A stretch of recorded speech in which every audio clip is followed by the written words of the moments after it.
নমস্কার, আমি অ্যাস্ট্রোলজার মৌসুমী ঘোষ। আজ আমার ক্লাস 7-এ আমরা শিখব যে কোন গ্রহ মিত্র গ্রহ, শত্রু গ্রহ, নিরপেক্ষ গ্রহ। ঠিক আছে, আমরা এখানে একটা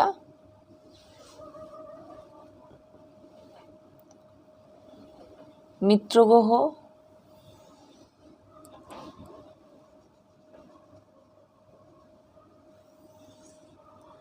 শত্রু গ্রহ ও নিরপেক্ষ গ্রহ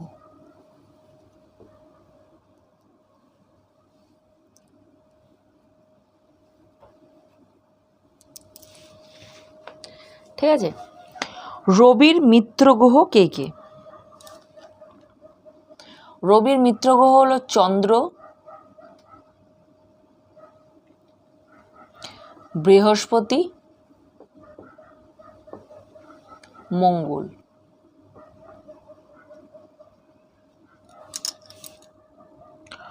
শত্রু গ্রহ কোনগুলো? শত্রু গ্রহ হলো শুক্র ও শনি।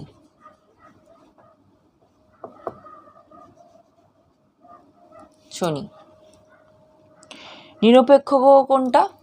বুধ।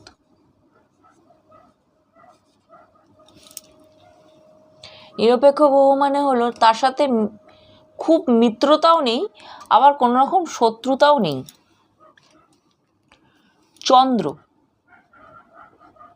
চন্দ্রের মিত্র গ্রহ কোনগুলো? বুধ ও রবি।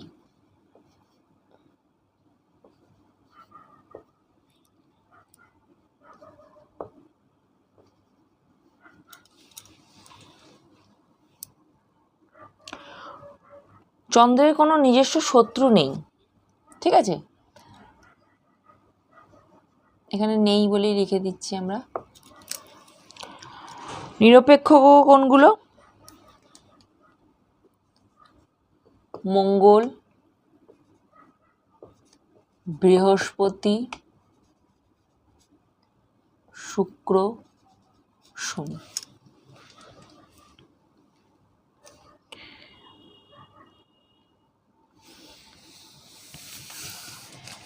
এরপরে আমরা দেখব মঙ্গল। মঙ্গলের মিত্র গ্রহ কোনগুলো? মঙ্গলের মিত্র গ্রহ হলো রবি, চন্দ্র, বৃহস্পতি। শত্রু হলো বুধ। নিরপেক্ষ হলো শুক্র ও শনি। এবার আমরা দেখব বুধ।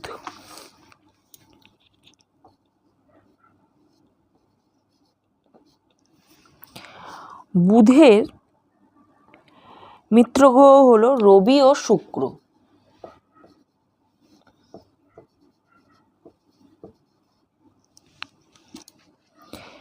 শত্রু হলো চন্দ্র।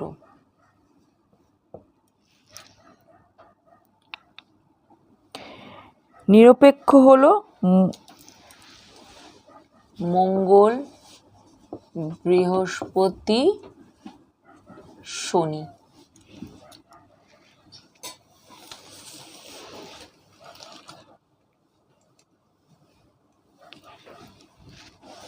এবার দেখবো আমরা বৃহস্পতির। বৃহস্পতির মিত্র গ্রহ হলো রবি, চন্দ্র, মঙ্গল। শত্রু হলো বুধ ও শুক্র।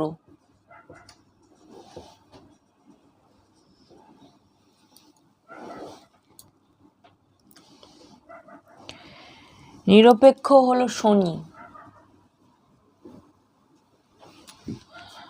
বৃহস্পতি যতটা খারাপ ফল শুক্র বা বুধের সাথে থাকলে দেয়, ততটা খারাপ ফল শনির সাথে থাকলে দেয় না, কিন্তু শনির সাথে তার নিরপেক্ষ। শুক্র সাথে বেশি খারাপ ফল দেয়। কেন কি? শুক্র হলো দৈত্যগুরু আর বৃহস্পতি হলো দেবগুরু, দুজনের মধ্যে শত্রুতা। এবার আমরা দেখব শুক্র।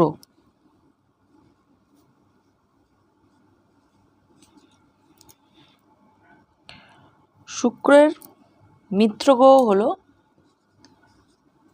বুধ,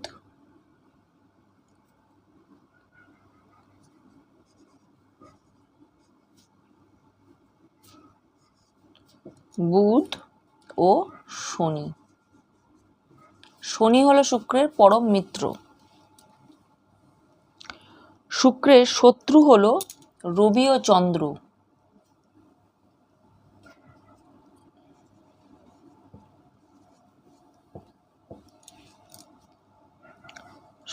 শুক্রের নিরপেক্ষ হলো মঙ্গল ও বৃহস্পতি।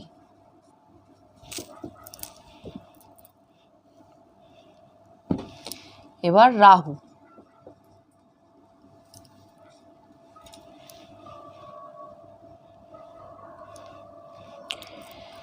রাহুর মিত্র হলো বুধ ও শনি।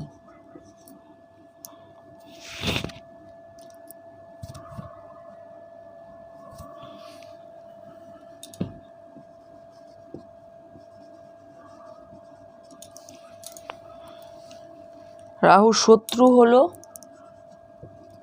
রবি, চন্দ্র, মঙ্গল।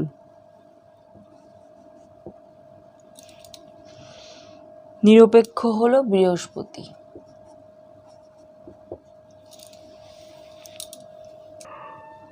এবার কেতু।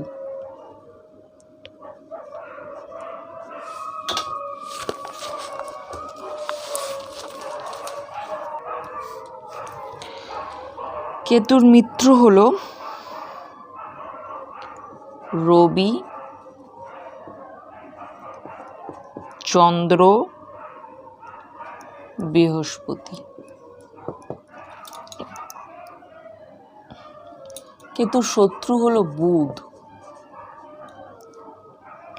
নিরপেক্ষ হলো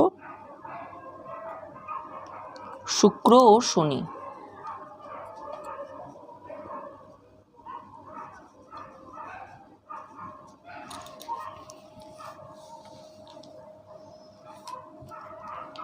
তাহলে আমরা কি শিখলাম? গ্রহদের মিত্র, শত্রু ও নিরপেক্ষ। রবির মিত্র গ্রহ হলো চন্দ্র, বৃহস্পতি, মঙ্গল। শত্রু গ্রহ হলো শুক্র ও শনি। নিরপেক্ষকে বুধ। চন্দ্রের মিত্র গ্রহ কি? বুধ ও রবি। মঙ্গলের শত্রু গ্রহ কি? চন্দ্রের কোনো শত্রু নেই, নিজস্ব কোনো শত্রু নেই। নিরপেক্ষ কি? মঙ্গল, বৃহস্পতি ও শুক্র। মঙ্গলের মিত্র গ্রহ কে কে? রবি, চন্দ্র, বৃহস্পতি। শত্রু গ্রহ কি? বুধ। নিরপেক্ষ গ্রহ কি? শুক্র ও শনি। বুধের মিত্র গ্রহ কোনটা? রবি ও শুক্র। শত্রু গ্রহ কোনটা? চন্দ্র। মিত্র গ্রহ কোনটা? মঙ্গল, বৃহস্পতি ও শনি। বৃহস্পতির কি? রবি, চন্দ্র, মঙ্গল। শত্রু গ্রহ কি? শত্রু গ্রহ কোনটা? বুধ ও শুক্র। নিরপেক্ষ কোনটা? শনি। শুক্রের কি? শুক্রের মিত্র গ্রহ কোনটা? বুধ ও শনি। শত্রু গ্রহ কোনটা? রবি ও চন্দ্র। নিরপেক্ষ কোনটা? মঙ্গল ও বৃহস্পতি। রাহুর মিত্র গ্রহ কোনটা? বুধ ও শনি। শুক্রের শত্রু গ্রহ কোনটা? রাহুর শত্রু গ্রহ কোনটা? রবি, চন্দ্র ও মঙ্গল। রাহুর নিরপেক্ষ গ্রহ কোনটা? বৃহস্পতি। কেতুর মিত্র গ্রহ কোনটা? রবি, চন্দ্র, বৃহস্পতি। কেতুর শত্রু গ্রহ কোনটা? বুধ। কেতুর নিরপেক্ষ গ্রহ কোনটা? শুক্র ও শনি। তাহলে আমরা আজকে জেনে গেলাম যে ক্লাস 7-এ আমরা কি জানলাম, যে গ্রহদের মিত্র গ্রহ, শত্রু গ্রহ ও নিরপেক্ষ গ্রহ। এবার আমরা জানব বক্রগতির সময়। বক্রগতি, প্রত্যেকটা গ্রহ বক্রী হয়, প্রত্যেকটা গ্রহের বক্রির সময় আমরা জানব। তাহলে টাইটেলটা হলো বক্রগতির সময়। কতদিনের জন্য কোন গ্রহ বক্রী হয়? যেরকম এই সময় এখন শনিদেব বক্রী আছে, ঠিক আছে, কোন গ্রহ কতদিনের জন্য বক্রী হয়?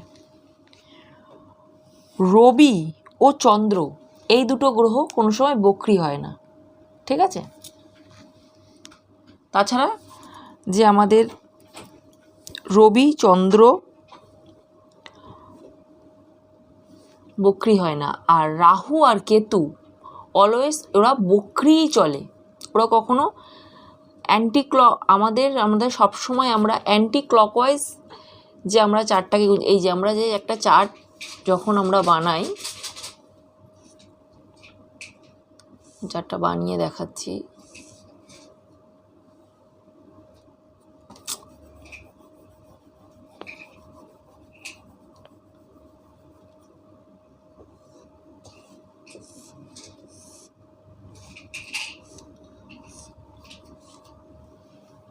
আমরা কি করি, এটা যদি আমাদের লগ্ন হয়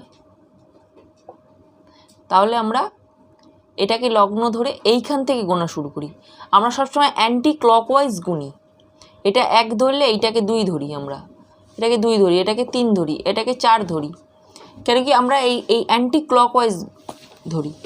কিন্তু রবি মানে আমাদের যদি এখানে যদি রাহু থাকে, ঠিক আছে, রাহু সবসময় ক্লকওয়াইজ ঘুরে, তাহলে ওই রাহু সবসময় বক্রীই চলে, এই জন্য রাহুর মানে চলটাকে আমরা বক্রী হিসেবে ধরবো না। রাহু আর কেতু সবসময় বক্রী চলে, আর রবি আর চন্দ্র বক্রী হয় না, ঠিক আছে। এবার আমরা লিখব মঙ্গল। প্রথমেই মঙ্গল। মঙ্গল বক্রী হয় 76 ডেজ, 76 দিনের জন্য। বুধ বক্রী হয় 21 দিনের জন্য।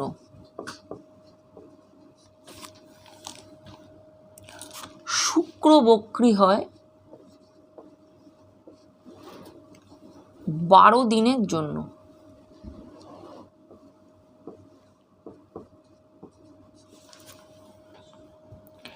বৃহস্পতি বক্রী হয়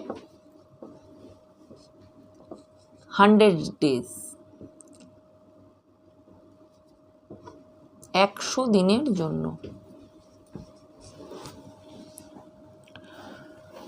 শনিদেব বক্রী হয়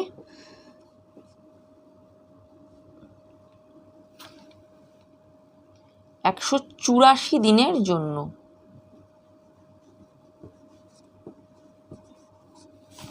তাহলে দেখে নিলাম আমরা এই 5টা গ্রহ বক্রী হয়। মঙ্গল হয় 76 ডেজের জন্য, বুধ হয় 21 ডেজের জন্য, শুক্র বক্রী হয় হলো 12 ডেজের জন্য, বৃহস্পতি বক্রী হয় 100 ডেজের জন্য, শনিদেব বক্রী হয় 108 ডেজের জন্য। তাহলে দেখে নিলাম রবি আর চন্দ্র অলওয়েজ কোনো সময় ওরা বক্রী হয় না, সব সময়